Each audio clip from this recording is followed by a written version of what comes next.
What up, players? It's Warboss Tay up in this mug. Here is the completely assembled Scout Squad for Kill Team. If you'd like to pick up one for yourself, I've got a link down below in the description. It will take you to where you can purchase one for yourself off of Amazon. I really enjoyed putting these together because they were so intuitive in that you have two duplicate frames, right? Two sets of duplicate frames. So I'm going to take you through every one of them. Now each model has a little slot right above their butt plate and a little slot right in their leg where you can put a holster for their gun as well as some extra kit. And all of the packs you see on top of their backpacks are like sleeping bags rolled up. Those all come separately as well. You can put those on or not. In fact, you're going to come with some extra because the sniper doesn't have one. Here is the alternate build for the sergeant. It's a tracker. And you don't have to build this. You can build another sergeant and you can have two 5-man squads. I was talking to somebody in my comments for my last video about the possibility of doing that. I was like, yeah, just make 2 sergeant miniatures and then build out the rest of these 5-man squads the way you want. Here's the missile launcher. He's got some extra missiles on the back. Here's the heavy bolter.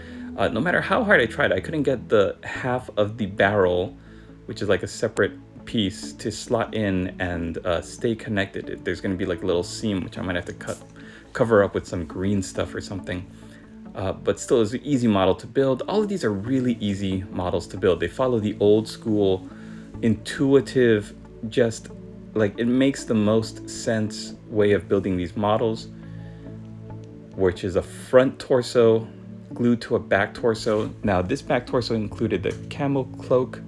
So you don't have to do that. If you don't want to build a sniper with a camo cloak, there's an extra back torso part, so you could just duplicate the shotgun guy and have another scout warrior with a different weapon. Here's a guy with a shotgun.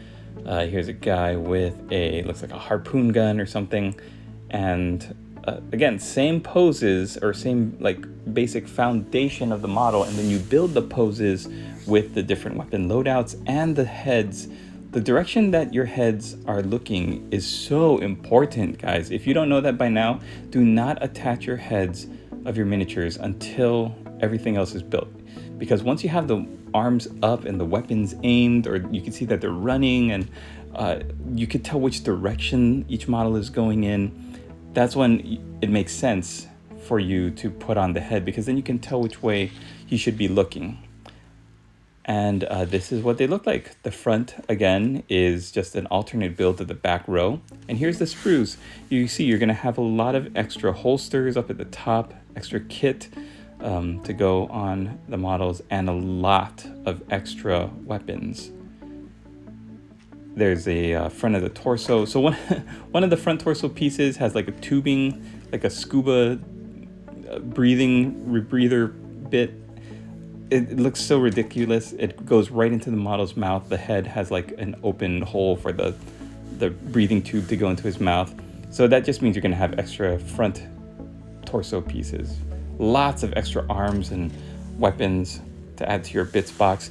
The only thing is that because these aren't Space Marines, they're like this weird shoulder pad with sleeves. They're not really Space Marines.